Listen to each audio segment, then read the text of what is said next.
Sherlock Holmes, Three Tales of Intrigue, by Sir Arthur Conan Doyle. Narrated by Edward Hardwicke.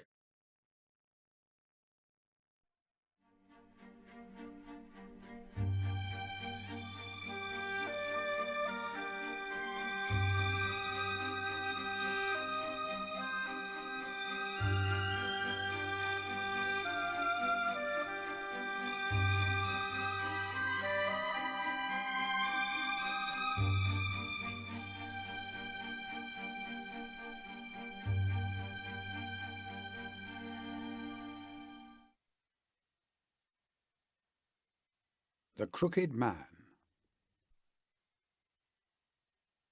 One summer night, a few months after my marriage, I was seated by my own hearth, smoking a last pipe and nodding over a novel, for my day's work had been an exhausting one. My wife had already gone upstairs, and the sound of the locking of the hall door some time before told me that the servants had also retired. I had risen from my seat and was knocking out the ashes of my pipe when I suddenly heard the clang of the bell. I looked at the clock. It was 11:45. This could not be a visitor at so late an hour. A patient, evidently, and possibly an all-night sitting. With a wry face, I went out into the hall and opened the door. To my astonishment, it was Sherlock Holmes, who stood upon my step. "Ah, Watson," said he, "I hope that I might not be too late to catch you." "My dear fellow, pray come in. You look surprised, and no wonder. Relieved, too, I fancy. You still smoke the Arcadia mixture of your bachelor days, then. There's no mistaking that fluffy ash upon your coat. It's easy to tell that you've been accustomed to wear a uniform, Watson. You'll never pass as a purebred civilian, as long as you keep that habit of carrying your handkerchief in your sleeve.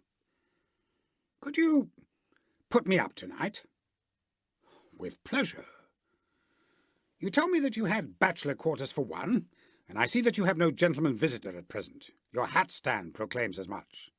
I shall be delighted if you will stay." "Thank you. I'll fill the vacant peg, then. Sorry to see that you've had the British workman in the house. He's a token of evil. Not the drains, I hope?" "No, the gas." "Ah. He has left 2 nail marks from his boot upon your linoleum, just where the light strikes it." "No, thank you. I had some supper at Waterloo. But I'll smoke a pipe with you with pleasure." I handed him my pouch, and he seated himself opposite to me and smoked for some time in silence. I was well aware that nothing but business of importance could have brought him to me at such an hour, so I waited patiently until he should come round to it. "I see that you are professionally rather busy just now," said he, glancing very keenly across at me.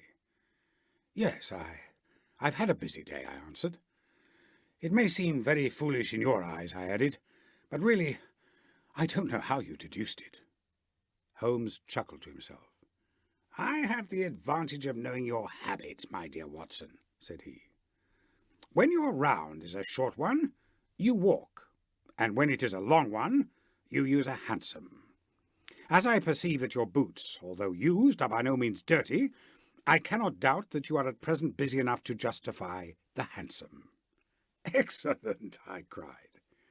"Elementary!" said he. "It is one of those instances where the reasoner can produce an effect which seems remarkable to his neighbour because the latter has missed the one little point which is the basis of the deduction. The same may be said, my dear fellow, for the effect of some of these little sketches of yours, which is entirely meretricious, depending as it does upon your retaining in your own hands some factors in the problem which are never imparted to the reader. Now, at present, I am in the position of these same readers, for I hold in this hand several threads of one of the strangest cases which ever perplexed a man's brain, and yet I lack the 1 or 2 which are needful to complete my theory. But I'll have them, Watson, I'll have them." His eyes kindled, and a slight flush sprang into his thin cheeks. For an instant the veil had lifted upon his keen, intense nature, but for an instant only. When I glanced again, his face had resumed that red Indian composure which had made so many regard him as a machine rather than a man. "The problem presents features of interest," said he. "I may even say very exceptional features of interest. I have already looked into the matter and have come, as I think, within sight of my solution. If you could accompany me in the last step, you might be of considerable service to me." "I should be delighted." "Could you go so far as Aldershot tomorrow?" "I have no doubt Jackson would take my practice." "Very good. I want to start by the 11:10 from Waterloo." "Well, that would give me time."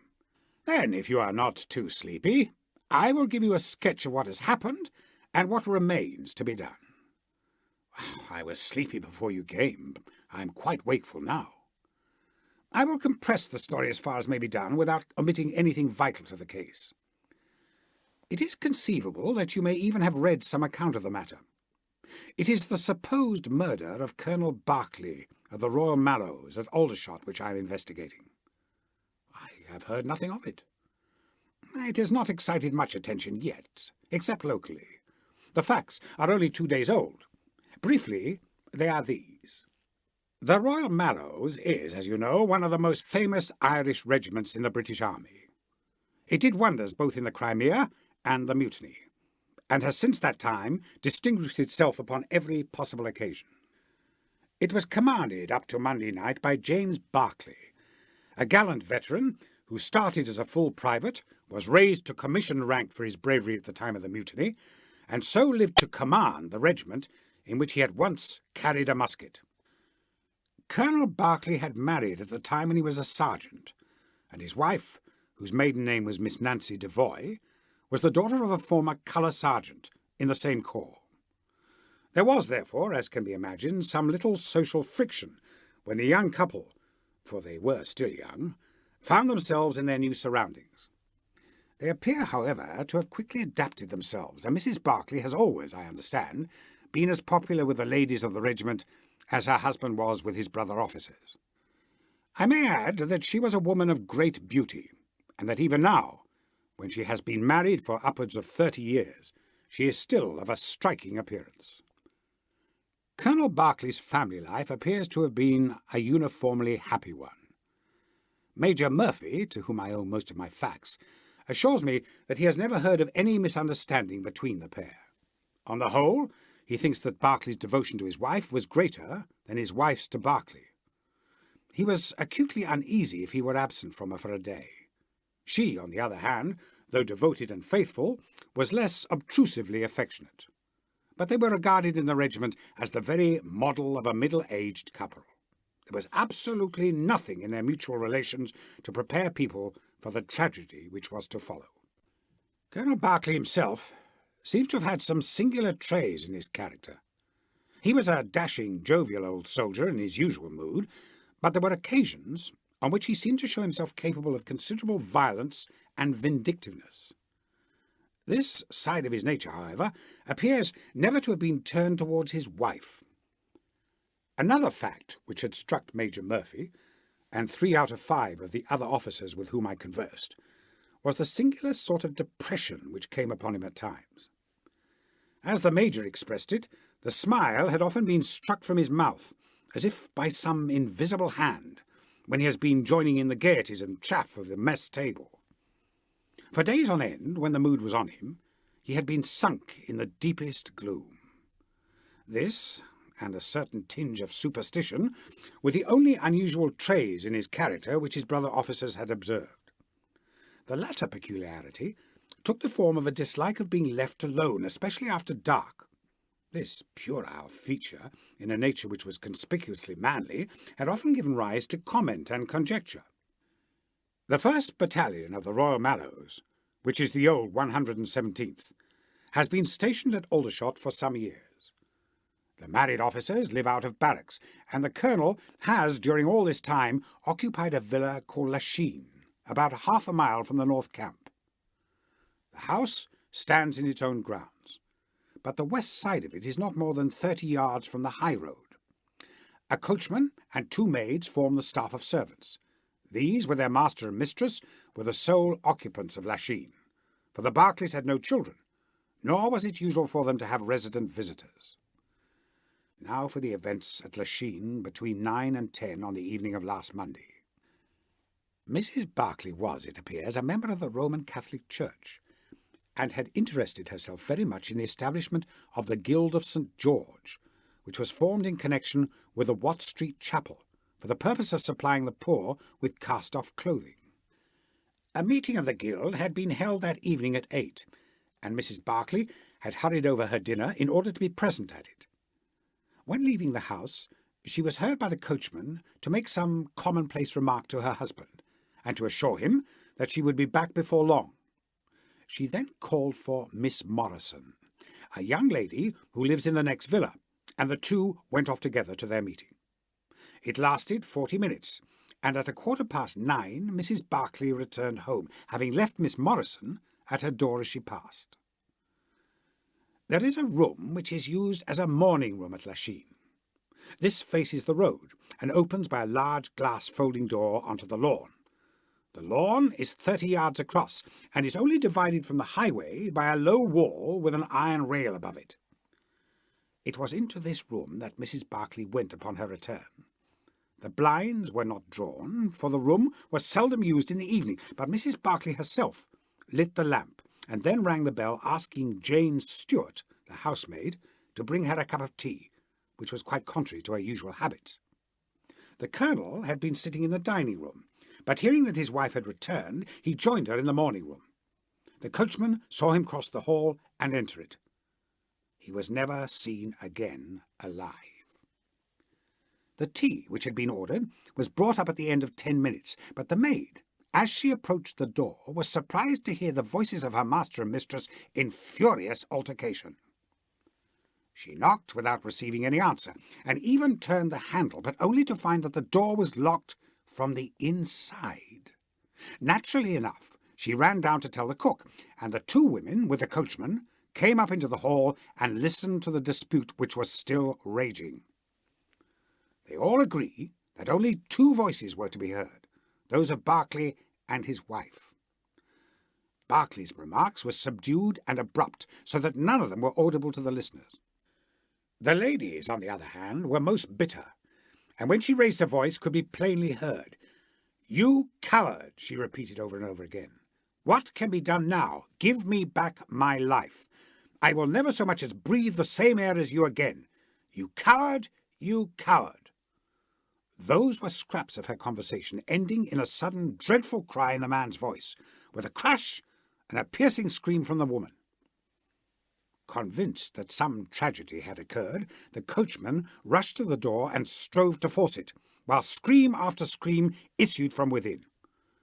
He was unable, however, to make his way in, and the maids were too distracted with fear to be of any assistance to him. A sudden thought struck him, however, and he ran through the hall door and round to the lawn, upon which the long French windows opened. One side of the window was open, which I understand was quite usual in the summer-time, and he passed without difficulty into the room. His mistress had ceased to scream, and was stretched insensible upon a couch, while with his feet tilted over the side of an armchair, and his head upon the ground near the corner of the fender, was lying the unfortunate soldier, stone dead in a pool of his own blood. Naturally, the coachman's first thought, on finding that he could do nothing for his master, was to open the door. But here an unexpected and singular difficulty presented itself. The key was not on the inner side of the door, nor could he find it anywhere in the room. He went out again, therefore, through the window, and having obtained the help of a policeman and of a medical man, he returned. The lady, against whom naturally the strongest suspicion rested, was removed to her room, still in a state of insensibility. The colonel's body was then placed upon the sofa, and a careful examination made of the scene of the tragedy. The injury from which the unfortunate veteran was suffering was found to be a ragged cut some 2 inches long at the back part of his head, which had evidently been caused by a violent blow from a blunt weapon. Nor was it difficult to guess what that weapon may have been. Upon the floor, close to the body, was lying a singular club of hard carved wood with a bone handle. The colonel possessed a varied collection of weapons brought from the different countries in which he had fought, and it is conjectured by the police that this club was among his trophies. The servants deny having seen it before, but among the numerous curiosities in the house it is possible that it may have been overlooked. Nothing else of importance was discovered in the room by the police, save the inexplicable fact that neither upon Mrs. Barkley's person, nor upon that of the victim, nor in any part of the room, was the missing key to be found. The door had eventually to be opened by a locksmith from Aldershot. That was the state of things, Watson, when upon the Tuesday morning, I, at the request of Major Murphy, went down to Aldershot to supplement the efforts of the police. I think you will acknowledge that the problem was already one of interest, but my observation soon made me realize that it was in truth much more extraordinary than would at first sight appear. Before examining the room, I cross-questioned the servants, but only succeeded in eliciting the facts which I have already stated. One other detail of interest was remembered by Jane Stewart, the housemaid. You will remember that on hearing the sound of the quarrel, she descended and returned with the other servants. On that first occasion, when she was alone, she says that the voices of her master and mistress were sunk so low that she could hear hardly anything, and judged by their tones rather than their words that they had fallen out. On my pressing her, however, she remembered that she heard the word David uttered twice by the lady. The point is of the utmost importance as guiding us toward the reason of the sudden quarrel. The colonel's name, you remember, was James. There was one thing in the case which had made the deepest impression both upon the servants and the police. This was the contortion of the colonel's face. It had set, according to their account, into the most dreadful expression of fear and horror which a human countenance is capable of assuming. More than one person fainted at the mere sight of him, so terrible was the effect. It was quite certain that he had foreseen his fate, and that it had caused him the utmost horror. This, of course, fitted in well enough with the police theory, if the colonel could have seen his wife making a murderous attack upon him. Nor was the fact of the wound being on the back of his head a fatal objection to this, as he might have turned to avoid the blow. No information could be got from the lady herself, who was temporarily insane from an acute attack of brain fever. From the police, I learned that Miss Morrison, who you remember went out that evening with Mrs. Barkley, denied having any knowledge of what it was that had caused the ill humour in which her companion had returned. Having gathered these facts, Watson, I smoked several pipes over them, trying to separate those which were crucial from others which were merely incidental. There could be no question that the most distinctive and suggestive point in the case was the singular disappearance of the door key. A most careful search had failed to discover it in the room. Therefore, it must have been taken from it. But neither the colonel nor the colonel's wife could have taken it. That was perfectly clear. Therefore, a third person must have entered the room, and that third person could only have come in through the window. It seemed to me that a careful examination of the room and the lawn might possibly reveal some traces of this mysterious individual. You know my methods, Watson. There was not one of them which I did not apply to the inquiry, and it ended by my discovering traces, but very different ones from those which I had expected. There had been a man in the room, and he had crossed the lawn coming from the road. I was able to obtain 5 very clear impressions of his footmarks. One on the roadway itself, at the point where he had climbed the low wall, 2 on the lawn, and 2 very faint ones upon the stained boards near the window where he had entered. He had apparently rushed across the lawn, for his toe marks were much deeper than his heels. But it was not the man who surprised me. It was his companion. His companion? Holmes pulled a large sheet of tissue paper out of his pocket and carefully unfolded it upon his knee. "What do you make of that?" he asked. The paper was covered with tracings of the footmarks of some small animal. It had 5 well-marked footpads, an indication of long nails, and the whole print might be nearly as large as a dessert spoon. "It's a dog," said I. "Did you ever hear of a dog running up a curtain? I found distinct traces that this creature had done so." "A monkey, then? But it is not the print of a monkey." "Well, what can it be, then?" "Neither dog nor cat nor monkey, nor any creature that we are familiar with. I have tried to reconstruct it from the measurements. Here are 4 prints where the beast has been standing motionless. You see that it is no less than 15 inches from forefoot to hind. Add to that the length of neck and head, and you get a creature not much less than 2 feet long. Probably more if there is any tail. But now observe this other measurement. The animal has been moving, and we have the length of its stride. In each case, it is only about 3 inches. You have an indication, you see, of a long body with very short legs attached to it. It has not been considerate enough to leave any of its hair behind it, but its general shape must be what I have indicated. And it can run up a curtain. And it is carnivorous." "How do you deduce that?" "Because it ran up the curtain. A canary's cage was hanging in the window, and its aim seems to have been to get at the bird." "Then what was the beast?" "Ah, if I could give it a name, it might go a long way towards solving the case. On the whole, it was probably some creature of the weasel or stoat tribe, and yet it is larger than any of these that I have seen." "But what had it to do with the crime?" "That also is still obscure. But we have learned a good deal, you perceive. We know that a man stood in the road looking at the quarrel between the Barkleys. The blinds were up and the room lighted.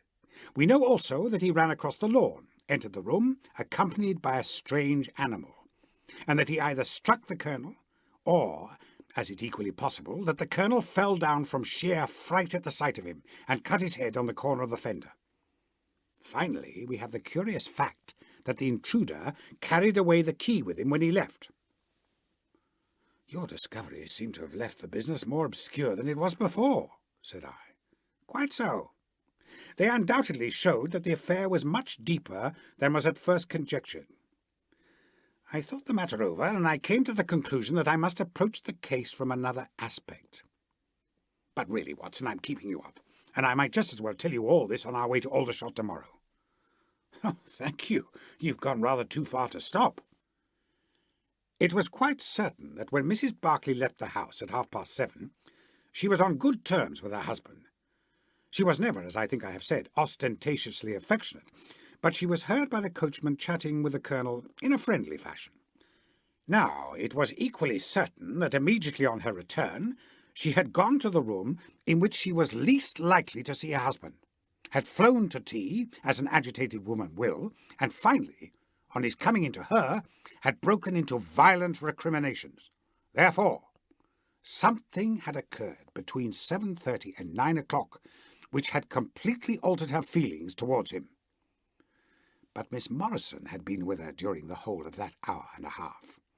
It was absolutely certain, therefore, in spite of her denial, that she must know something of the matter. My first conjecture was that possibly there had been some passages between this young woman and the old soldier, which the former had now confessed to the wife. That would account for the angry return, and also for the girl's denial that anything had occurred. Nor would it be entirely incompatible with most of the words overheard. But there was the reference to David, and there was the known affection of the colonel for his wife to weigh against it, to say nothing of the tragic intrusion of this other man, which might, of course, be entirely disconnected with what had gone before. It was not easy to pick one's steps, but on the whole I was inclined to dismiss the idea that there had been anything between the colonel and Miss Morrison, but more than ever convinced that the young lady held the clue as to what it was which had turned Mrs. Barkley to hatred of her husband. I took the obvious course, therefore, of calling upon Miss Morrison, of explaining to her that I was perfectly certain that she held the facts in her possession, and assuring her that her friend Mrs. Barkley might find herself in the dock upon a capital charge, unless the matter were cleared up. Miss Morrison is a little ethereal slip of a girl, with timid eyes and blonde hair. But I found her by no means wanting in shrewdness and common sense. She sat thinking for some time after I had spoken, and then, turning to me with a brisk air of resolution, she broke into a remarkable statement, which I will condense for your benefit. I promised my friend that I would say nothing of the matter, and a promise is a promise, said she. But if I can really help her when so serious a charge is made against her, and when her own mouth, poor darling, is closed by illness, then I think I am absolved from my promise.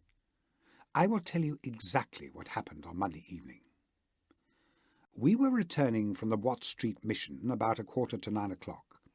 On our way, we had to pass through Hudson Street, which is a very quiet thoroughfare. There is only one lamp in it upon the left-hand side, and as we approached this lamp, I saw a man coming towards us, his back very bent, and something like a box slung over one of his shoulders. He appeared to be deformed, for he carried his head low and walked with his knees bent. We were passing him when he raised his face to look at us in the circle of light thrown by the lamp, and as he did so, he stopped and screamed out in a dreadful voice, "My God, it's Nancy!" Mrs. Barkley turned as white as death, and would have fallen down had the dreadful-looking creature not caught hold of her. I was going to call for the police, but she, to my surprise, spoke quite civilly to the fellow. "I thought you had been dead this 30 years, Henry," said she in a shaking voice.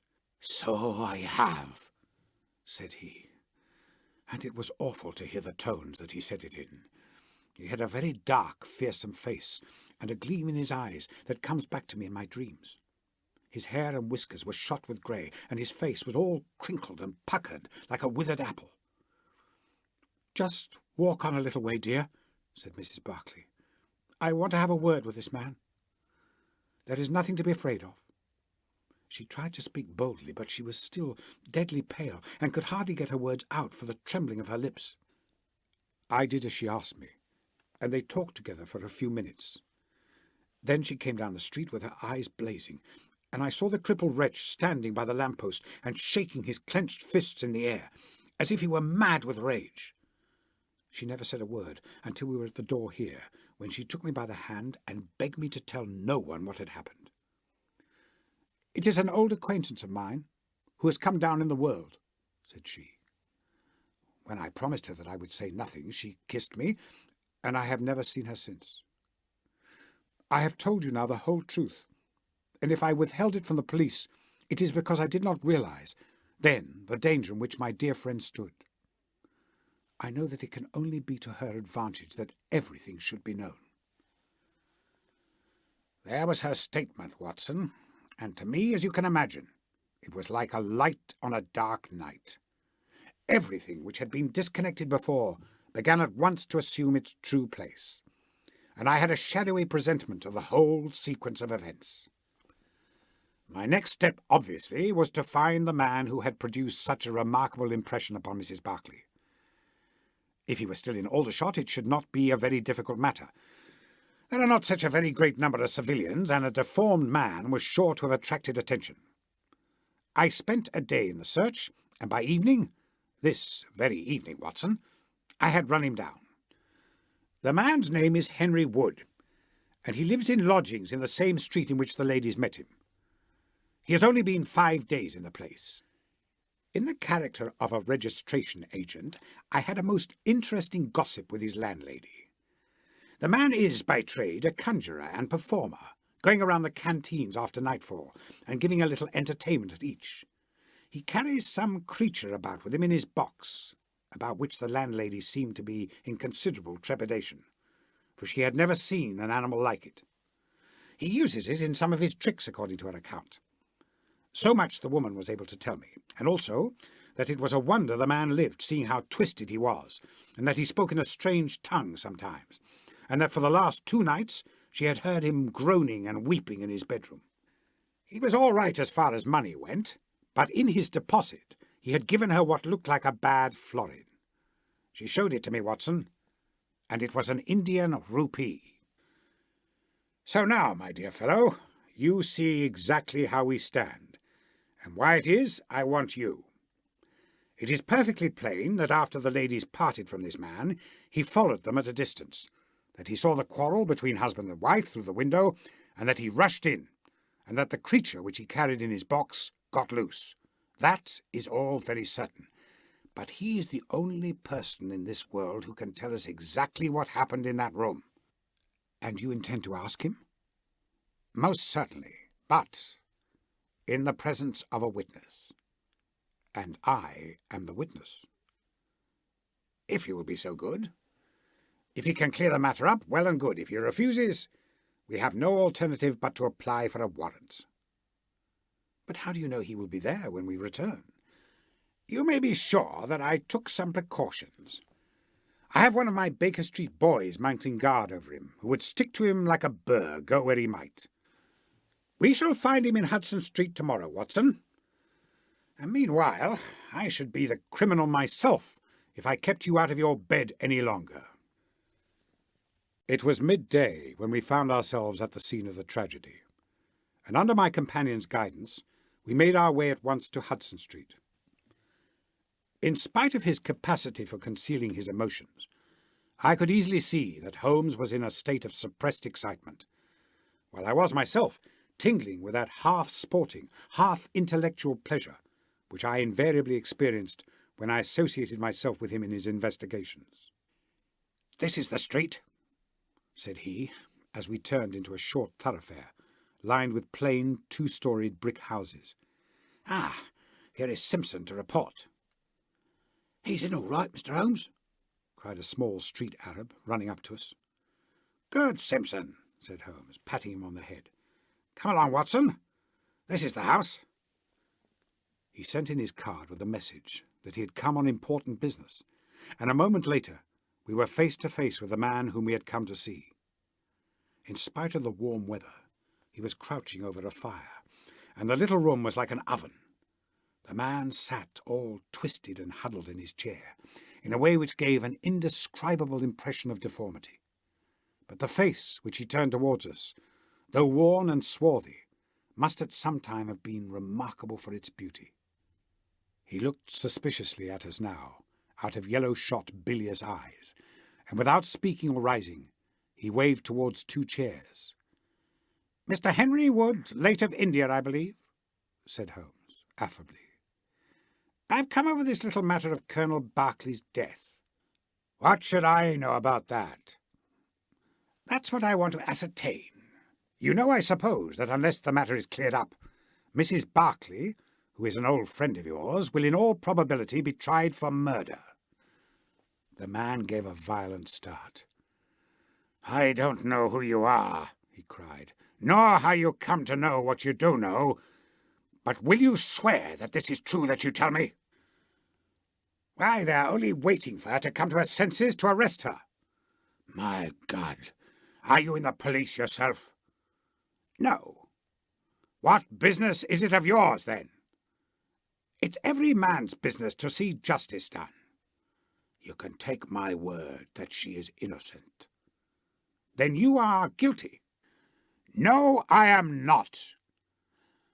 "Who killed Colonel James Barkley, then?" "It was a just providence that killed him. But mind you this, that if I had knocked his brains out, as it was in my heart to do, he would have had no more than his due from my hands. If his own guilty conscience had not struck him down, it is likely enough that I might have had his blood upon my soul. You want me to tell the story?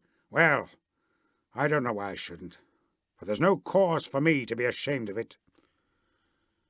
It was in this way, sir.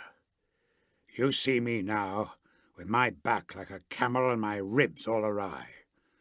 But there was a time when Corporal Henry Wood was the smartest man in the 117th Foot.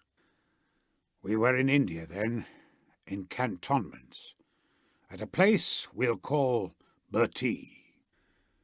Barkley, who died the other day, was sergeant in the same company as myself, And the belle of the regiment, aye, and the finest girl that ever had the breath of life between her lips, was Nancy Devoy, the daughter of the colour sergeant.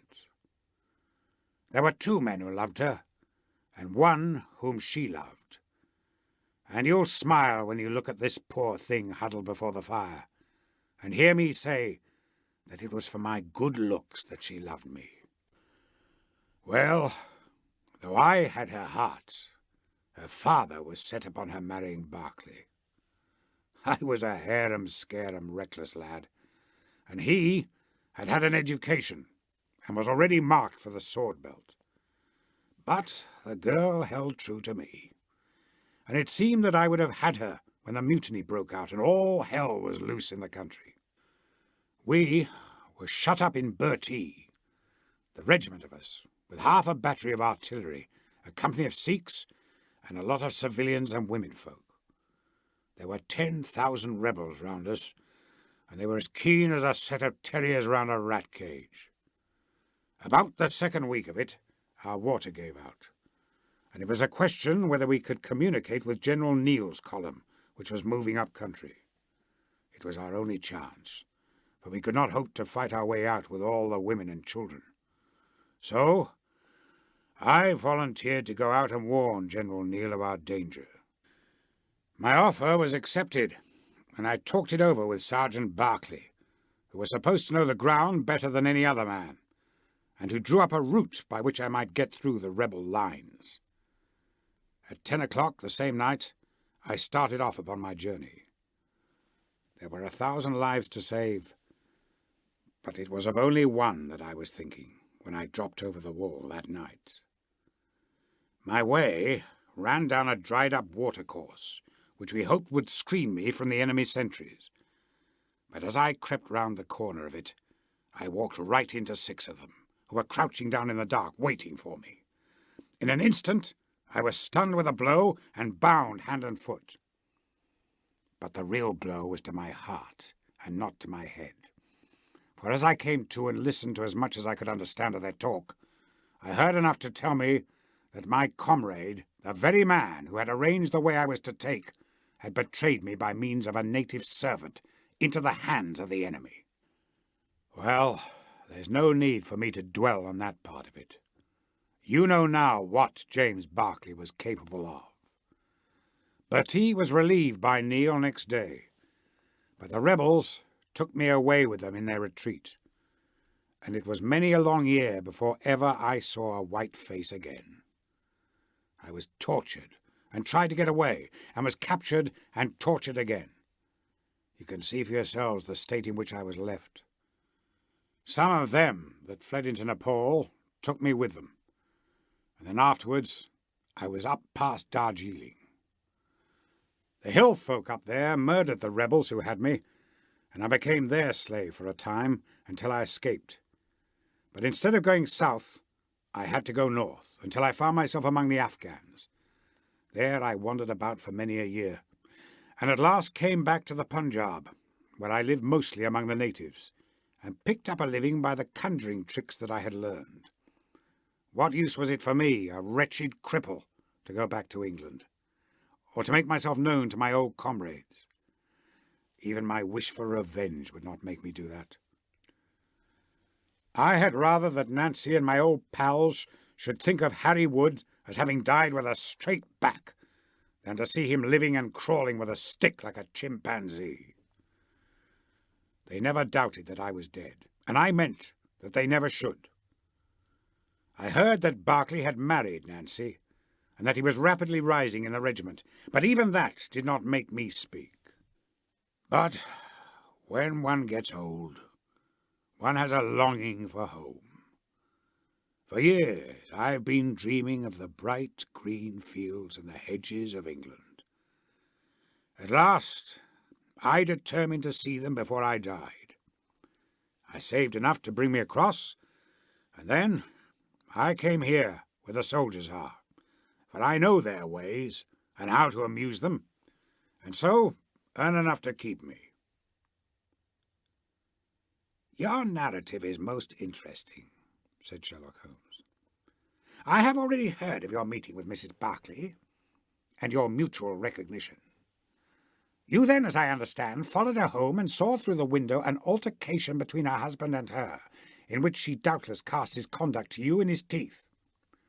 Your own feelings overcame you, and you ran across the lawn and broke in upon them. I did, sir, and at the sight of me, he looked as I have never seen a man look before, and over he went with his head on the fender. But he was dead before he fell. I read death on his face as plain as I can read that text over the fire. The bare sight of me was like a bullet through his guilty heart. And then Nancy fainted, and I caught up the key of the door from her hand, intending to unlock it and get help. But as I was doing it, it seemed to me better to leave it alone and get away, for the thing might look black against me. And anyway, my secret would be out if I were taken. In my haste, I thrust the key into my pocket and dropped my stick while I was chasing Teddy, who had run up the curtain. When I got him into his box from which he had slipped, I was off as fast as I could run. "Who's Teddy?" asked Holmes. The man leaned over and pulled up the front of a kind of hutch in the corner. In an instant, out there slipped a beautiful reddish-brown creature, thin and lithe, with the legs of a stoat, a long thin nose, and a pair of the finest red eyes that ever I saw in an animal's head. "It's a mongoose," I cried. "Well, some call them that, and some call them ichneumon," said the man. "Snake catcher is what I call them, and Teddy is amazing quick on cobras. I have one here without the fangs, and Teddy catches it every night to please the folk in the canteen." "Any other point, sir?" "Well, we may have to apply to you again if Mrs. Barkley should prove to be in serious trouble." "In that case, of course, I'd come forward." "But if not, there is no object in raking up this scandal against a dead man, foully as he has acted. You have at least the satisfaction of knowing that for 30 years of his life his conscience bitterly reproached him for his wicked deed. Ah, there goes Major Murphy on the other side of the street. Goodbye, Wood. I want to learn if anything has happened since yesterday." We were in time to overtake the Major before he reached the corner. "Ah, Holmes," he said, "I suppose you've heard that all this fuss has come to nothing."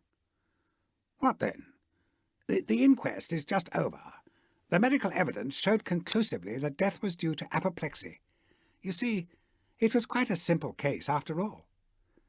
"Oh, remarkably superficial," said Holmes, smiling. "Come, Watson. I don't think we shall be wanted in Aldershot any more." "There's one thing," said I as we walked down to the station. "If the husband's name was James and the other was Henry, what was this talk about David?" "That one word, my dear Watson, should have told me the whole story had I been the ideal reasoner, which you are so fond of depicting. It was evidently a term of reproach." "Of reproach?" "Yes. David strayed a little now and then, you know, and on one occasion in the same direction as Sergeant James Barkley. You remember the small affair of Uriah and Bathsheba? My biblical knowledge is a trifle rusty, I fear, but you will find the story in the 1st or 2nd of Samuel.